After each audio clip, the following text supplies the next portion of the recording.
History Month. You see what I'm saying? I say African Liberation Month because, hey, because what has been sold so many times is a sanitized version of our radical tradition that does not represent the masses. What y'all see hanging up in Targets, what y'all see hanging up in Route 21, when y'all see Sada Shakur, you see what I'm saying, on hangers, that does not represent the black radical tradition. They are repackaging and selling you something else to tell us that we do not come from a tradition of fighting, but we do though. We do. Our whole tradition has been nothing but fighting ever since we stood foot on stolen land. We've been fighting. You see, that's why we brothers and sisters in struggle. You see what I'm saying? Because just like stolen Africans been fighting, occupied Palestinians been fighting. You see what I'm saying? We have a connection in blood because our enemy is the same enemy. We cannot be lied to, especially these leaders, these black leaders that have black history celebrations in their church, but they don't mention the destruction that's happening in Gaza. Shame on them. That's shame. That is not the black radical tradition. That is not what Malcolm X represented. That is not what Martin Luther King represented. These people died by the same system that is trying to glorify them now. That's right. That's not our tradition. That is not our tradition. And we should not follow it. We should follow the same tradition that is being fought in Gaza, in Palestine. That is fighting. That is fighting. Don't let nobody tell you when you being hit on that you don't supposed to fight back. To me, that's not logical thinking. Hey, I grew up with him. He'll tell you right now, I grew up in a place you couldn't even go outside if you weren't ready to fight sometimes. And that's what happens sometimes. You have to be ready to fight when it's necessary. And when you are facing extreme conditions, that means that you have to take extreme measures. And we are colonized people facing extreme conditions. They have been extreme since extreme. Yeah. When black people hang on trees, that's extreme. When you have a president that's being glorified as a black history icon that dropped nothing but bombs on Palestinian children, that don't represent the masses. Obama don't represent the masses of black African people. Huey P. Newton represent the masses. Assata Shakur represent the masses. You know what I'm saying? The history of Gaza represents the masses, not these petty bourgeoisie, not these chicken bone preachers, not these sellouts that do anything for crumbs. These are not our leaders. Do not look to these people as leaders. You should shun these people. Anytime you see these people, you should be ready to kick them out your space. If they're not talking about freeing everybody on an international scale, then these people are stooges. You can't sit in city council and tell me a city council member is okay when he letting the police go to Palestine to train. And I said Palestine because Israel is illegal and immoral. And they said that. They don't come up from a black radical tradition where the only solution we know is organized struggle and fighting. We don't know nothing else. We don't know nothing else. The only thing that freed the slaves was organized resistance and struggle. The only thing that helped people through Jim Crow was organized resistance and struggle. Martin Luther King died because a bullet hit his neck. Don't let nobody tell you Martin Luther King was nonviolent. Martin Luther King endured some of the most violent circumstances that you can ever imagine. These preachers and these people that call themselves leaders are not doing half of that. They not going out there to get no rock, no bottle thrown at their head. They too busy meeting up and rubbing shoulders with the same people that spending money to destroy our people. They are the enemy. Look at them that way. These people, I'm letting y'all know, brothers and sisters, these people do not represent the black masses. They don't belong to us. We threw them away a long time ago. We follow the black radical tradition. If it's not the black radical tradition, it's not on your side.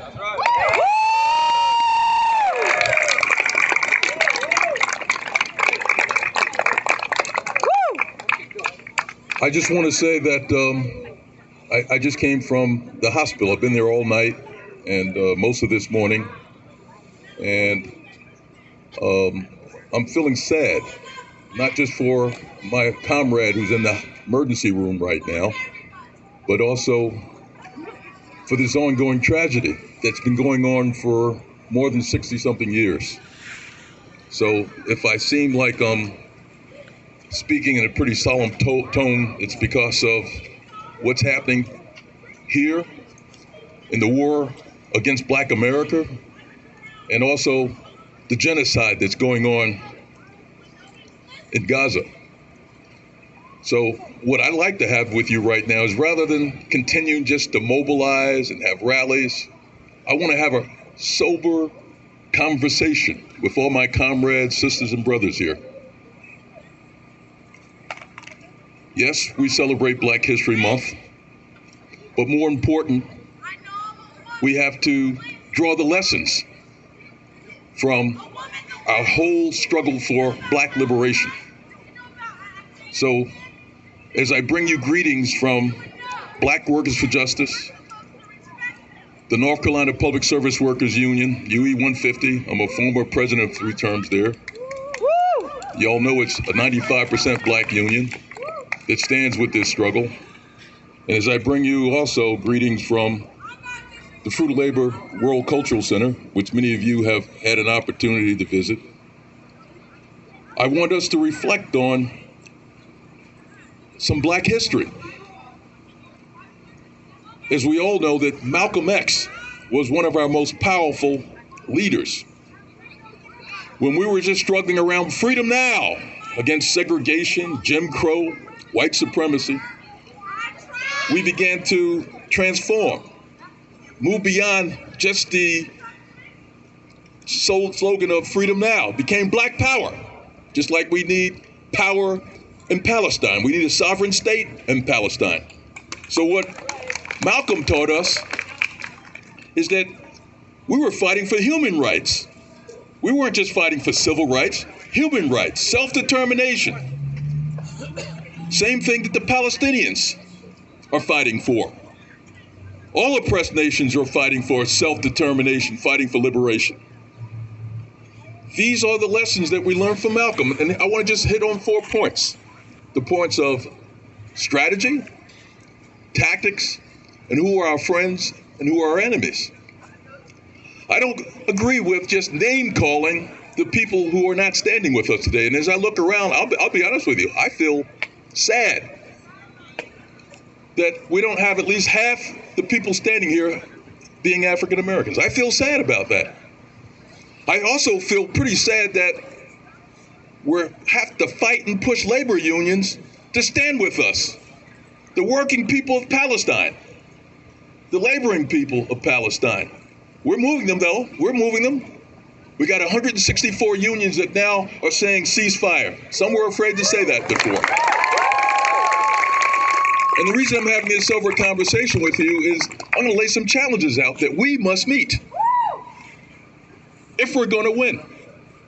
By the way, the AFL-CIO is finally, we pushing them to say, yeah, ceasefire, but they still want to shake their finger at Hamas, not understanding that people who are oppressed have the right to resist, have the right to fight back. And as Malcolm said, any means necessary.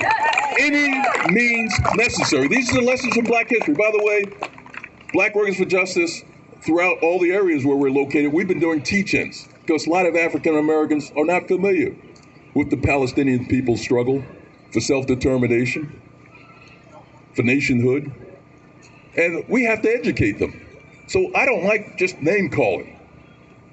What we did last night at a fundraiser, before I went to the emergency ward with a close comrade, is we challenged all the people that came out to that fundraiser to raise up the question of what's happening in Gaza, in their church, in their workplace, in their union, and in their community meetings. So if you haven't seen me here for a whole rally, that's because that's what Black Workers for Justice has been doing. There will be a meeting next Saturday for the very first time of labor union leaders and activists throughout the Triangle. This is a first. We have to take our time to really build some real solidarity. So let's address these questions. Strategically, we just can't keep mobilizing and rallying and screaming at the city council, because I remember telling some of you, we're not going to get anything out of that city council. I remember telling some of my comrades and sisters and brothers here that, and we didn't. We got a stupid letter. You know, this is their way of not standing with, on the right side of history. But guess whose fault it is? It's ours. that we got a stupid letter. There's no consequences. There's no consequences when they don't stand on the right side of history. We have to create a movement that creates consequences. That's right. What we learned from the Black Liberation Movement of the 1960s is that there had to be consequences for the people who are our foes. So understanding the question of foes and friends, may I ask you, aren't black people and their liberation movement a part of this struggle? Aren't they our friends? Aren't they? Yes. If they are, where are they? Where are we reaching out? Are we having a speak out in the middle of the black community in the why and giving them an opportunity to learn more about why they need to be here? Are we doing that? No. All right. We got to go beyond just mobilization and rallies. I hate just screaming and shouting at the city council without consequences. Y'all see my union and Black Workers for Justice hold what? Workers' strikes. Workers' strikes. Can you imagine if there was a strike in solidarity with the Palestinian people here in the U.S.? Are we building those relationships? What's the answer? This is the challenges I'm making. I love you. You're my people. But are we making these challenges? Are we making them? I want to hear an answer. No. Are we standing with the fight for voting rights? Are we fighting when the black community have black youth murdered, mentally ill youth murdered? Are we fighting for police reform? Are you standing there with us? No, we need to see more of you standing with us. And I'm making a challenge to you out of love.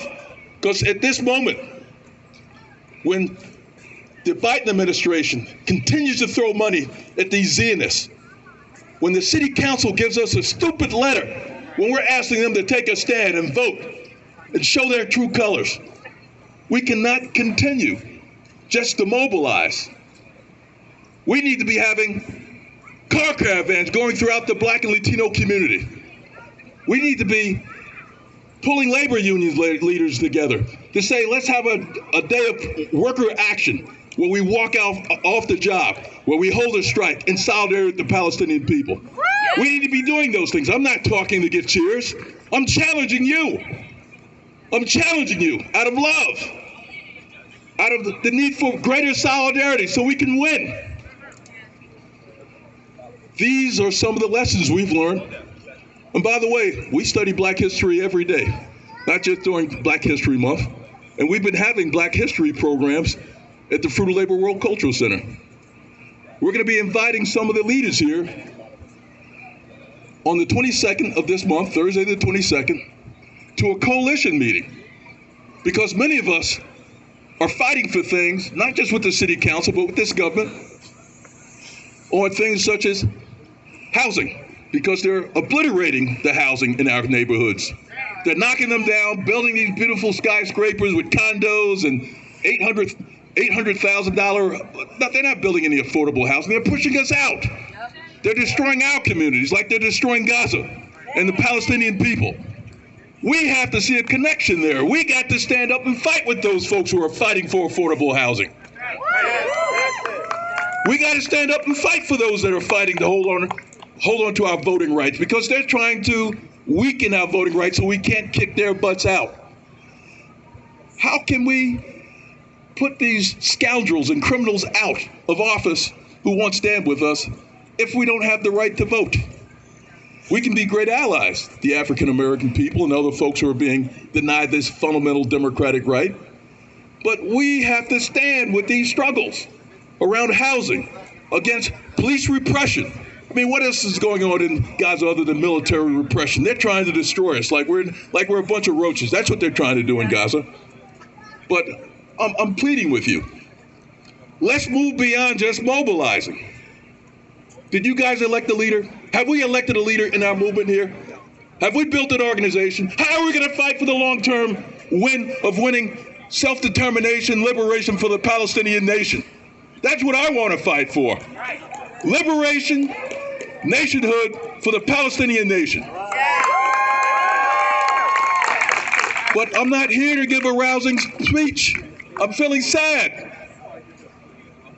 Are you willing to stand with us in our fight for workers' rights? We're going to be going down to that city hall, fighting for a decent budget for working people, for black people, for oppressed neighborhoods? Are you going to be there with us? Hey, we're gonna check you. We're gonna do a check 1, 2, 3. Want to see you there.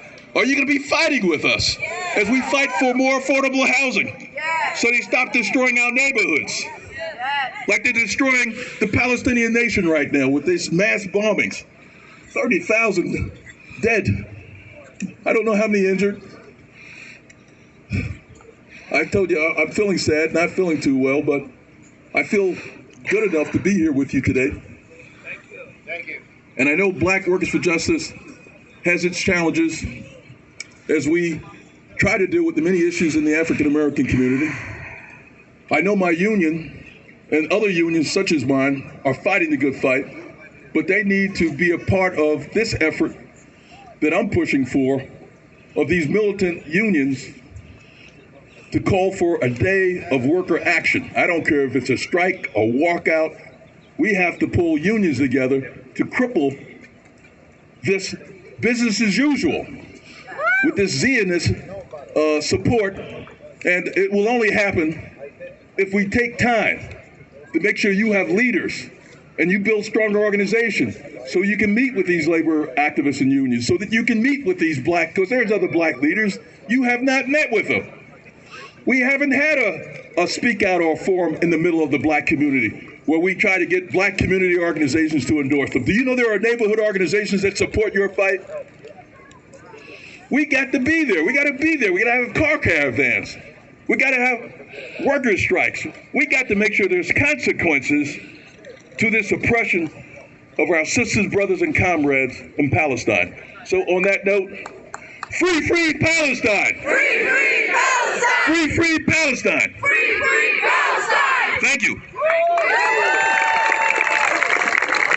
Thank you. Yes, please give another round of applause to Brother in Gaza and Brother Didon.